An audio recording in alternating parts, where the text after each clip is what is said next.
Assalamualaikum warahmatullahi wabarakatuh. Selamat siang mahasiswa semuanya. Hari ini kita bertemu kembali pada meeting ke-7 dengan topik sentence in translation ya.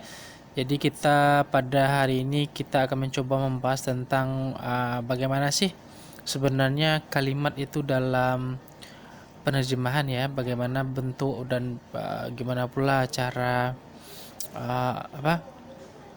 analisis serta apa sih pentingnya kita mempelajari kalimat ini dalam translation ya, atau dalam dunia pekerjaan kita. Oke, baik, kita mulai. Yang pertama kita akan masuk kepada the importance of studying sentences. Apa sih pentingnya kita mempelajari kalimat atau nanti tipe-tipe kalimat dan sebagainya itu ya. Nah, yang ada sekitar 4 poin yang perlu kita pertimbangkan ketika kita mempelajari atau pentingnya mempelajari kalimat. Nah, yang pertama itu adalah for a job. Nah, you are presenting your look or image of yourself to your teams in a company.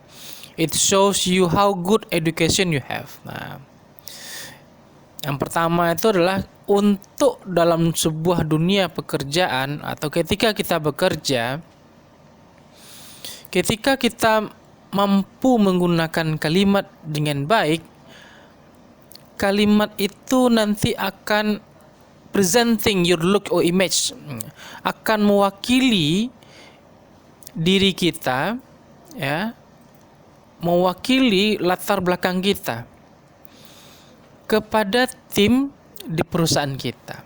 Nah, jadi dengan adanya penggunaan kalimat yang baik, ya, baik secara tutur, apalagi menulis nanti, itu paling tidak itu akan menunjukkan kualitas dari diri kita, image yang ada pada diri kita, seberapa tinggi latar belakang kita terhadap dunia pendidikan. Ya, it shows you how good education you have. Artinya apa? Dengan ketika orang menulis kita tahu level pendidikannya seberapa tinggi. Nah, ya, dengan menulis dia satu paragraf itu sudah bisa kita menerka atau menebak dia itu tamatan apa. Nah, jadi berhati-hatilah ketika kita menulis, apalagi kalau kita bidang translation ya. Seni menulis itu penting sekali ya. Karena itu membuktikan nanti seberapa hebat kita, seberapa bagus kita membuat orang yakin dengan apa yang kita sampaikan, baik melalui tutur kata ataupun melalui tulisan kita. Selanjutnya, also to outsiders you are representing your company, why they employ you. You good English is worth the company to pay every single dollar. Nih. Bagi pihak luar, you are representing your company, why they employ you. Artinya apa? Ketika orang luar atau pihak luar dari perusahaan kita melihat kita menggunakan kalimat yang baik, melihat kita menggunakan kalimat dengan tutur kata yang baik seperti itu, ini akan membawa image yang bagus pada perusahaan kita. Nah, gitu ya. Jadi orang akan berpikir bahwasanya perusahaan yang kita wakili, yang kita delegasikan sekarang ini, itu memang mempekerjakan orang-orang yang memang berkualitas, ya, baik secara berkomunikasi dalam bentuk tertulis, apalagi bentuk bicara ya, speaking seperti itu. Your good English is worth the company to pay every single dollar. Jadi cara bicara kita ini itu nanti juga akan mempengaruhi diri kita, baik dari segi promosi kerja ataupun penempatan kerja. Seseorang yang memiliki gaya komunikasi yang baik secara menulis ataupun bicara, itu kemungkinan besar pasti akan sampai dari nanti ke level pimpinan. Ya. Kalaupun tidak sampai ke level pimpinan, paling tidak dia akan mendapatkan posisi yang nyaman, posisi yang lumayan lebih enak ya. Tapi kalau kita berkata kasar, tidak akan mungkin kita akan menjadi seorang pemimpin Ketika kita tidak pandai untuk menulis, jangan harapkan kita bisa menjadi bos. Percuma ya. Kalau hanya perintah-perintah saja, itu tidak akan bisa. Kita akan dibodohi nanti oleh staf kita. Kita harus mampu membaca, kita harus pandai menulis, supaya orang tuh mengerti dengan apa yang kita sampaikan. Tidak selalu mulut ini bisa menyampaikan sesuatu. Kadang-kadang kita perlu menulis bagaimana cara mengungkapkan apa yang ada di perasaan kita melalui tulisan. Tidak selalu kita tuh harus berbicara langsung. Kadang-kadang berbicara itu terlalu menyakitkan, maka kita gunakanlah seni menulis seperti itu. Oke, jadi cara bicara kita itu akan menaikkan harga diri kita, akan menaikkan posisi kerja kita, akan menaikkan tentu saja gaji kita ya. Jadi berlatihlah bagaimana cara menulis yang baik, berkomunikasi yang baik. Karena dengan komunikasi yang baik, baik secara tertulis ataupun lisan, maka teman-teman nanti kemungkinan besar akan ditempatkan pada posisi yang terbaik ya. Selanjutnya, to your boss, you seem ready to be promoted. When the time comes compared with some other weak language user. Nih, itu sebenarnya tadi ya. Sementara bagi bos kita atau pimpinan kita, ketika bos kita melihat kita memiliki gaya komunikasi yang baik, baik secara tertulis maupun lisan, nanti kitalah yang akan dipromosikan pertama kali. Kitalah orang yang paling pertama yang akan dia lihat gitu ya, yang akan dia pertimbangkan untuk mengisi pos-pos yang penting ya, dibandingkan dengan orang-orang yang memang lemah dari segi bahasa. Percuma saja kita misalnya pintar tapi kita tidak pandai ngomong, susah juga itu ya.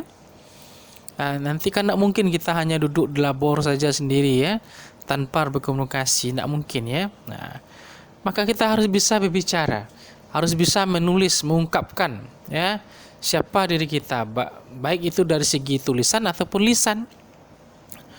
Oke, jadi dengan adanya kemampuan kita berbahasa, penempatan kerja yang baik, promosi jabatan itu akan berbanding lurus untuk itu. Dan yang terakhir, avoiding misunderstanding all communication both internally and externally. Nih, akan menghindari kesalahpahaman dari seluruh komunikasi, baik secara internal ataupun eksternal. Internal itu apa? Mungkin kepada kalangan kita, teman kita sekantor, kelompok kita sekantor. Kalau eksternal itu dari pihak luar kantor kita. Gitu ya. Jadi dengan adanya bentuk informasi yang jelas, itu orang bisa memahami apa yang kita sampaikan. Gitu ya. Apalagi dari segi penulisan, itu tidak boleh salah sedikit pun. Ketika orang mengatakan the product will come, produknya akan datang in the afternoon, di sore hari. Sementara kita lapor sama bos kita, the product has come in the afternoon, itu sudah berbeda artinya. Jadi hati-hati ketika kita menulis. Satu akan datang, yang kedua telah datang. Itu kan berbeda artinya itu. Jadi hati-hatilah kita dalam menulisan seperti itu. Apalagi dalam dunia kerja, usaha atau industri, komunikasi saat sekarang ini sudah menggunakan rata bahasa Inggris semua. Bahkan menggunakan email sendiri, kita kepada pimpinan kita menggunakan bahasa Inggris. Maka teman-teman hati-hatilah dalam berkomunikasi. Usahakan kita memang menguasai kemampuan berbicara ataupun menulis dengan baik ya. Some serious mistakes have affected a lot of some business issues, especially in legal term. Apalagi nanti kalau kita melakukan kesalahan dalam bidang legal term. Legal term itu artinya bidang-bidang hukum, atau hati-hati gitu ya. Ketika kita menandatangani kontrak gitu ya, perjanjian kerja, hati-hatilah nanti, baca kali baik-baik. Kalau kita misalnya menjadi kepercayaan dari pimpinan kita, hati-hati kita dalam menulis ya. Jangan sampai kalau lupa S-nya gitu ya. kejadiannya seperti apa. Nah, itu pastikanlah kita tuh menulis dengan baik dan sesuai dengan apa yang diperintahkan oleh pimpinan kita. Oke, sesuaikan. Karena kalau tidak hati-hati nanti bisa saja nanti kita akan masuk kepada legal terms ini. Berurusan kita nanti dengan hukum ya. Nah, hati-hati untuk itu. Or even some sentences to send your friend or relative. If the sentences are with wrong construction, the damage can happen. Nah, ini. Apalagi misalnya ketika kita menuliskan kalimat kepada teman ataupun sanak saudara. Jika kalimatnya salah dari segi konstruksi ataupun grammar, tata bahasa, bisa saja nanti orang akan salah paham. Oke, nah itu sudah banyak kejadian seperti itu. Gara-gara salah tulis, kita dianggap tidak beretika ya. Kadang-kadang memang kita tipu ya, salah ketik kah atau lupa kah. Tapi orang menganggap kita kurang ajar, tidak beretika ya. Kenapa? Memang itu yang nampak sama orang. Apa yang kita kirimkan itu. Jadi hati-hatilah ketika kita menulis nanti itu ya.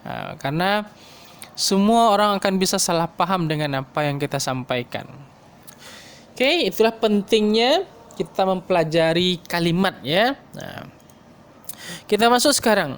Apa sih hubungannya dengan kalimat? Nah, nih pada kesempatan kali ini kita akan mencoba tentang aturan-aturan dalam membuat kalimat. Nah, ini mungkin pelajaran paling dasar lah.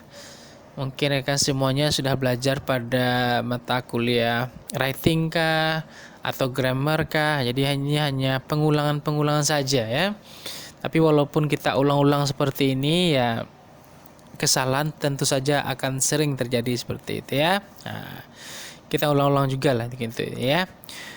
Yang pertama, a new sentence begin with a capital letter. Nih yang perlu diingat. Ketika nanti kita menulis sebuah kalimat, baik kita menggunakan komputer ataupun tulisan tangan nanti, pastikanlah kalimat itu dimulai dengan huruf besar. Nah, ingat itu ya. Dimulai dengan huruf besar. Nah, itu contohnya ada di slide kita. A sentence ends with punctuation. Nah, itu yang kedua. Kalimat itu harus diakhiri dengan sebuah punctuation, tanda baca. A period, ya, koma, question mark, tanda tanya, exclamation point, tanda seru, atau titik ya. Nah, period itu titik ya, atau point titik. Oke. Jadi harus ada tanda bacanya. Kita ingin menyampaikan apa? Ya. A sentence contains a subject that is only given once. Nah, ini. Sebuah kalimat itu harus memiliki subjek walaupun satu. Nah. Ya, jadi subjeknya itu harus dinyatakan walaupun hanya satu kali dimunculkan. Oke. Harus ada subjek kita ketika kita menulis. Jangan sampai nanti kita menulis mengawang-awang tapi tidak ada subjeknya, akan percuma ya, enggak jelas, apalagi dalam translation nanti. Kita harus bisa menggunakan it refers to-nya itu harus, reference-nya itu harus gitu ya. Jangan menggunakan subjek berulang-ulang untuk itu ya. Nah, ketika misalnya nama perusahaannya pada kalimat pertama, maka pada kalimat kedua kita tidak perlu lagi menggunakan nama perusahaannya itu, maka kita gunakan it lagi ya. Harus seperti itu. It refers to-nya itu harus kita gunakan. Selanjutnya, a sentence contain a verb and verb phrase. Nah, ini juga penting. Kalimat itu harus memiliki sebuah kata kerja ataupun kumpulan kata kerja. Ya, jangan sampai tidak ada kata kerjanya. Boleh saja nanti dia ada misalnya to be, itu kan termasuk kata kerja juga, atau auxiliary verb ataupun modal boleh juga, tidak ada masalah nanti itu ya. Yang penting ada dia. Sentence follows subject, verb, object, word order. Ini yang penting. Kalimat itu harus memiliki sebuah susunan tata bahasa ya. Harus jelas grammarnya itu. Mau bilang apa? Kemarin kah? Tadi kah? Besok kah? Harus jelas. Oke. Kelemahannya kalau dalam bahasa Indonesia kan harus kita tuliskan. Kalau pada bahasa Inggris itu enak, sudah ada tenses yang hukum untuk itu. Ketika kita ingin bicara tentang masa lampau, maka gunakanlah past tense. Ketika kita bicara masa sekarang, gunakanlah present. Ketika kita ingin bicara tentang masa depan, gunakanlah future. Jelas. Tapi pada bahasa Indonesia harus kita tuliskan dia. Kita tuh maunya apa? Kita tuliskan. Harus ada kata akan, berarti belum terjadi lagi. Sudah, berarti sudah selesai, berarti past tense dia. Gitu ya? Itu perbedaannya tiap bahasa. A sentence must have a complete idea that stand alone. This is also called an independent clause. Sebuah kalimat itu harus memiliki ide yang lengkap, jangan menggantung-gantung. Itu artinya ya. That stand alone, mampu dia bertahan dengan struktur seperti itu sendiri. Contoh ya, he obtained his degree. Kalau kita buat he obtained saja, bisa enggak kira-kira? Enggak bisa. Apa yang dia peroleh? Enggak jelas. Itu menggantung kalimat namanya itu.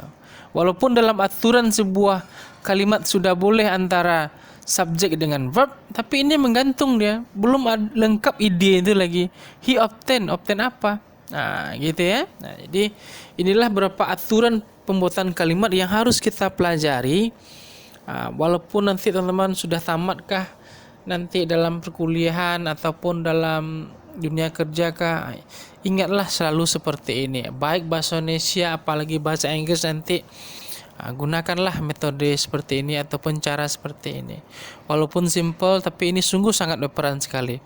Apalagi nanti teman-teman kalau misalnya menjadi seorang sekretaris, maka rumus atau aturan ini sungguh sangat penting sekali. Oke, kita masuk kepada sentences. Sentences ini kita akan ada 3 bentuk ya. Yang pertama nanti kita akan pelajari tentang tipenya, yaitu ada simple, compound, complex, dan juga kernel sentence. Itu nanti yang akan kita pelajari pada slide selanjutnya. Dari segi voice-nya ada aktif dan pasif.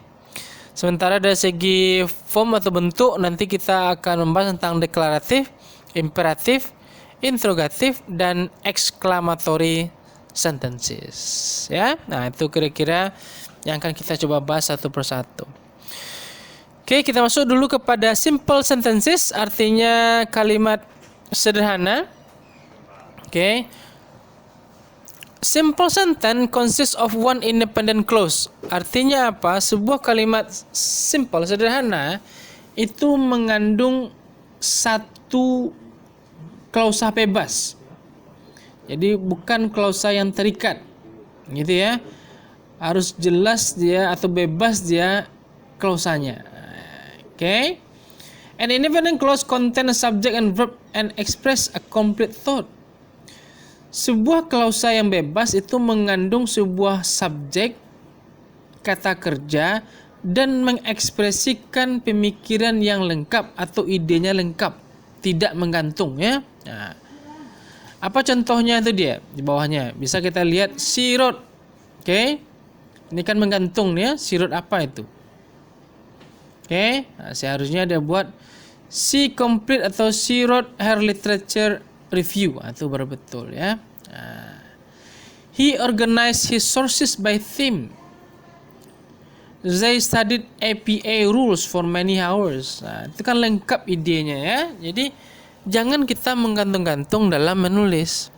Jadi harus ada subjek, verb, dan express a complete thought. Ide lengkap ketika kita menulis ya. Itulah bentuk dari kalimat sederhana. Oke, kita masuk kepada compound sentence. Compound.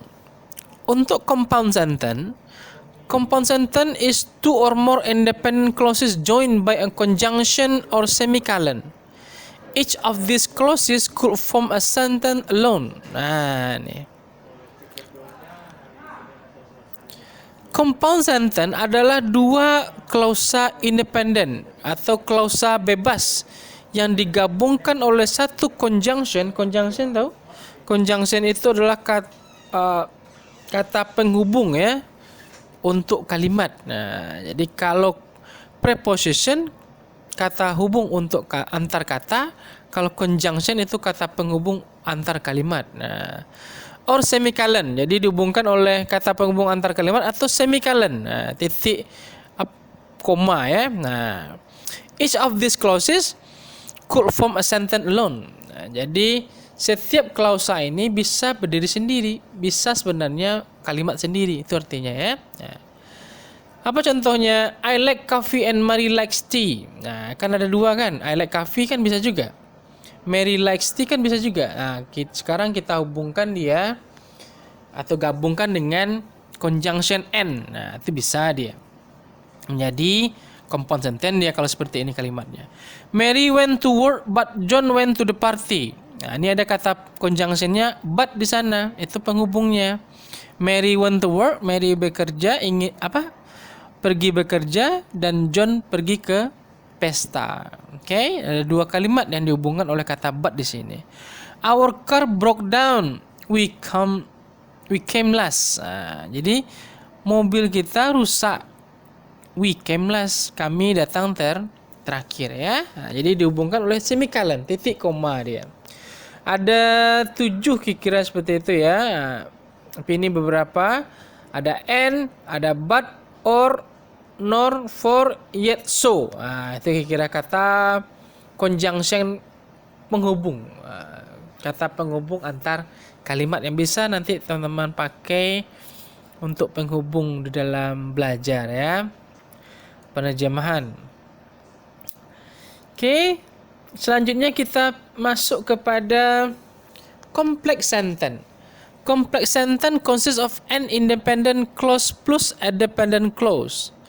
Sebuah kalimat kompleks terdiri dari suatu klausa bebas ditambah dengan klausa terikat. Gitu ya. Jadi ada klausa bebasnya ditambah dengan klausa atau clause terikat. A dependent clause start with subordinating conjunction. Klausa yang terikatnya itu dimulai dengan conjunction, kata penghubung antar kalimat, or relative pronoun, atau nanti menggunakan relative pronoun, dan mengandung sebuah subjek dan verb yang memiliki subjek dan verb, tetapi katanya tidak memiliki pemikiran yang atau ide yang lengkap. Jadi menggantung. Nah, sekiranya seperti itulah ya. Nah, mari kita lihat. She completed her literature review and she created her reference list. Nah, gitu ya. Jadi di sini ada menggunakan kata and. Gitu ya. He organized his sources by theme. Then he updated his reference list. Ada menggunakan titik koma semicolon ditambah dengan then. Nah, gitu ya, koma lagi. They studied APA rule for many hours but they realized there was still much to learn. Nah, ini kan ada kata koma, ada kata but di sana yang kata conjunctionnya. Here's some common subordinating conjunction. Ada after, although, as, become, before, how, if, once, since. Here are the 5 basic relative pronoun. Nah, ini kita menggunakan relative pronoun kita nanti kalau seandainya dipakai. That, ini mungkin teman belajar juga pada kalimat ya, pada grammar mungkin ini sudah biasa lah ya. That kita pakai untuk semua, subjeknya boleh apa saja. That setelah that itu diikuti boleh apa saja. Nah, jadi sebelum that boleh diikuti oleh kata benda, ganti-ganti orang, boleh-boleh saja ya. Nah, kalau which itu pasti diikuti sebelum subjeknya itu adalah benda. Setelah which diikuti oleh to be atau kata kerja. Kalau who subjeknya pasti orang atau ganti orang. Setelah who diikuti oleh to be atau kata kerja. Untuk whom sendiri subjeknya pasti orang. Setelah whom itu diikuti oleh kata ganti orang kembali atau orang kembali. Nah, kalau whose ada kata milik di sana. Nah, gitu kira-kira ya. Nah. Oke. Kita masuk kepada compound kompleks. Nah, untuk compound kompleks adalah sebuah kalimat yang terdiri dari dua klausa bebas dan ada tambahan satu atau lebih klausa terikat. Nah, gitu ya. She completed her literature review, but she still needs to work on her method section. Nah, itu yang bebasnya. Nah, yang terikatnya mana? Even though she finished her method course last semester, itu yang terikatnya. Oke. Jadi menggunakan even though dia. Although he organized his sources by theme, ini yang terikatnya. He decided to arrange them more chronologically and he carefully followed the meal plan for organization. Nah, itu yang bebasnya ya. With pizza and soda at hand, nah, ini yang terikatnya. They study APA rules for many hours and they decided that writing an APA made sense because it was clear, concise and objective. Ini yang terikatnya. Jadi boleh kita menggunakan satu atau dua yang terikat. Jadi untuk penggunaan tipe kalimat ini tergantung kitanya, gitu ya. Tidak harus juga kita paksakan harus menggunakan compound kompleks untuk setiap terjemahan. Boleh juga kita menggunakan yang dasar-dasar. Yang penting artinya itu jelas ya. Kalimat yang kita sampaikan itu jelas. Nah, oke. Boleh panjang, boleh pendek. Yang penting kita bisa mempertahankan arti dari sebuah kalimat sama artinya. Jangan sampai nanti kita tulis dengan kalimat panjang tapi artinya mengada-ngada.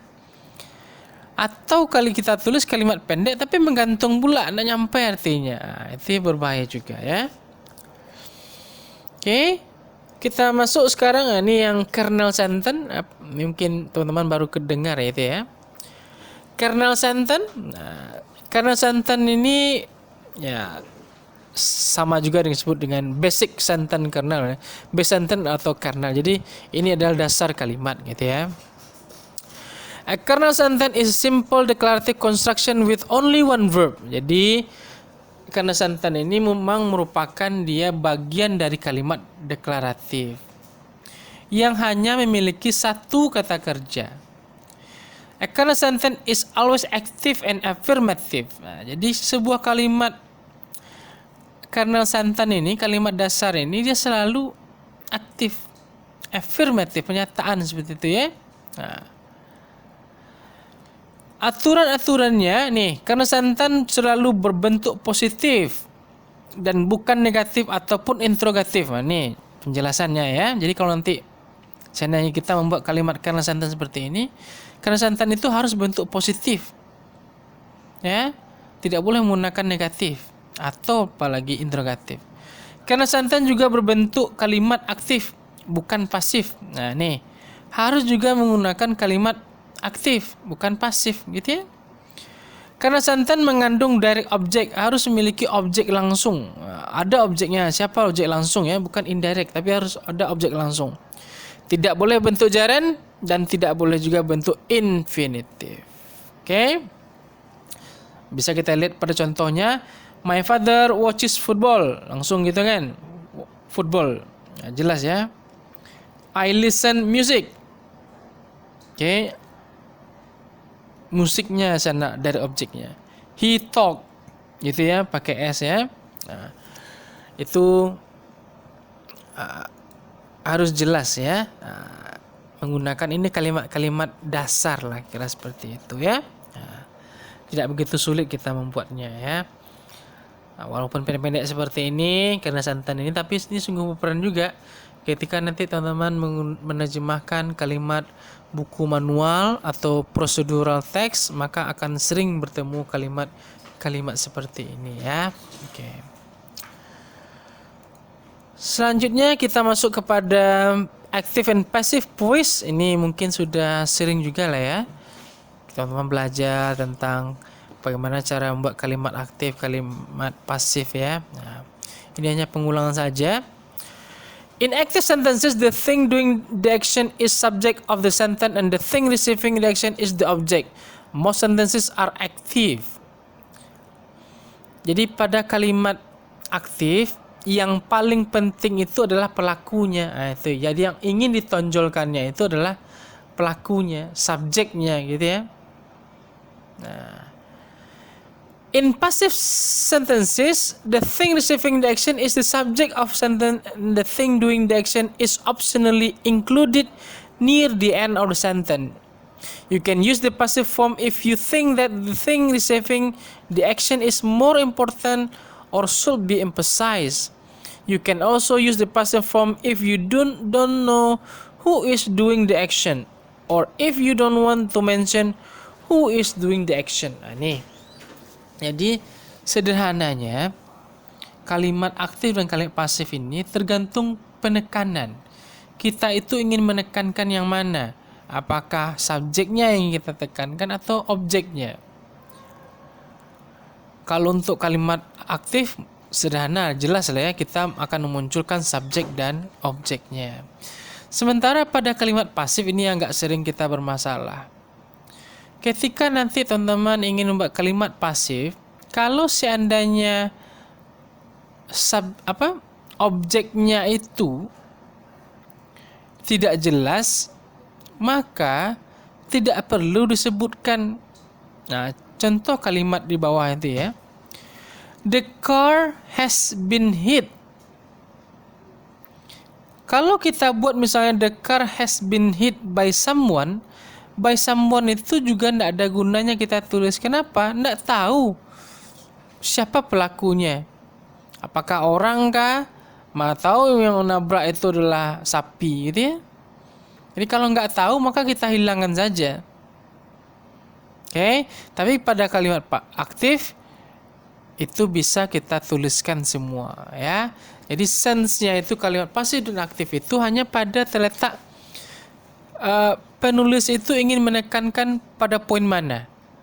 Ingin pelakunya kah atau objeknya kah? Nah, itu ya. Kalau objeknya penting, berarti terpaksa kita akan membuat kalimat pasif dia. Tapi kalau memang pelakunya yang penting, orangnya yang penting, maka nanti kita akan membuat kalimat aktif dia ya. Oke. Dan ini yang terakhir topik kita, bentuk-bentuk dari kalimat. Nah, ada declarative sentence. Nah, declarative sentence itu simply makes a statement or express an opinion. In other words, it makes a declaration. Jadi kalimat deklaratif itu secara sederhananya menjelaskan sebuah statement, pernyataan ya. Or express an opinion, atau memberikan suatu pendapat. Dengan kata lain, it makes a declaration, itu sebuah pernyataannya, declare itu artinya ya, menyatakan dia. Jadi declarative sentence itu adalah sebuah pernyataan gitu ya. Nah, imperative sentence ini sudah belajar juga teman-teman ya. Imperative sentence itu are used to issue a command or instruction, make a request or offer. Nah, advice. Kalimat imperatif itu digunakan untuk menyampaikan sebuah perintah atau instruksi ataupun permintaan ataupun penawaran atau menawarkan sebuah nasihat. Imperative sentence usually end with a period but can also end with exclamation point. Ya. Biasanya kalimat perintah ini dia akan biasanya ada tanda seru ya. Nah, itu biasanya seperti itu. The sentence are sometimes referred to as directive because they provide direction to whoever is being addressed. Jadi kalimat ini, kalimat imperatif atau perintah ini kadang-kadang mengacu atau disampaikan atau dihubungkan secara atau dilakukan secara direktif langsung ya. Karena mereka memang provide direction, menyediakan atau memberikan petunjuk kepada siapa yang memang dituju gitu ya. Jadi imperatif itu memang langsung ya. Nah, Interrogatif ini sudah paling sering kita ya. Interrogatif itu kalimat tanya lah ya. Atau sentence that ask question. Sebuah kalimat yang meminta sebuah pertanyaan. As opposed to sentence that make statement, deliver comment, or express an exclamation. Merupakan lawan dari kalimat statement, pernyataan, menyampaikan sebuah perintah, ataupun mengekspresikan sebuah exclamation, ya, seruan, ya. Interrogative sentence are typically marked by inversion of the subject and predicate. That is, the first verb in a verb phrase appears before the subject. Nah, maksudnya apa itu? Kalau kita membuat kalimat tanya nanti, maka pastikanlah yang dulu itu adalah kata kerjanya, ya. Appear before the subject atau verb phrase appear before the subject. Jadi yang paling pertama itu adalah kata kerja atau bisa juga to be nanti ya. Nah, ini mungkin teman-teman sudah hafal lah ya bagaimana cara membuat kalimat tanya. Dan yang terakhir itu adalah exclamatory sentence, adalah kalimat express great emotion. Adalah kalimat-kalimat yang mengungkapkan sebuah emosi atau perasaan. Seperti apa? Excitement, kegembiraan, surprise, kejutan, happiness, kebahagiaan, anger, marah, and with exclamation point. Nah, seru juga ya. Example of this sentence, apa contoh-contohnya? It is too dangerous to climb that mountain. Nah, nih. Sungguh berbahaya untuk mendaki gunung itu. Nah, pakai tanda seru ya. I got an A on my book report. Saya mendapatkan nilai A pada rapor saya gitu ya. Nah. Jadi inilah beberapa bentuk kalimat. Mungkin teman-teman sudah terbiasa lah ya. Tapi ya, ini hanya pengulangan saja. Seperti yang saya bilang tadi, kalimat itu walaupun kita sudah terbiasa belajar dari SD ataupun TK, kita sudah diajarkan guru kita, gunakanlah kalimat itu huruf besar gitu ya, nama orang huruf besar, nama tempat huruf besar gitu ya. Tapi inilah yang sering kali salah kita dalam melakukan proses penerjemahan ya. Kita lupa untuk itu, nama hari, nama apa, bulan. Nah, ini hal-hal yang penting ya. Ketika kita menyusun kalimat, pastikanlah tata bahasanya betul ya. Berterima dia, ada complete thought-nya, ada pemikiran yang lengkap, ide lengkapnya. Jangan menggantung-gantung kita dalam membuat kalimat ya. Itu tidak boleh seperti itu. Dan ingat yang terakhir saya bilang tadi, dengan pandainya kita menulis dengan baik, maka teman-teman akan mendapatkan pekerjaan yang baik gitu ya. Oke, itu saja topik kita untuk hari ini. See you. Assalamualaikum warahmatullahi wabarakatuh.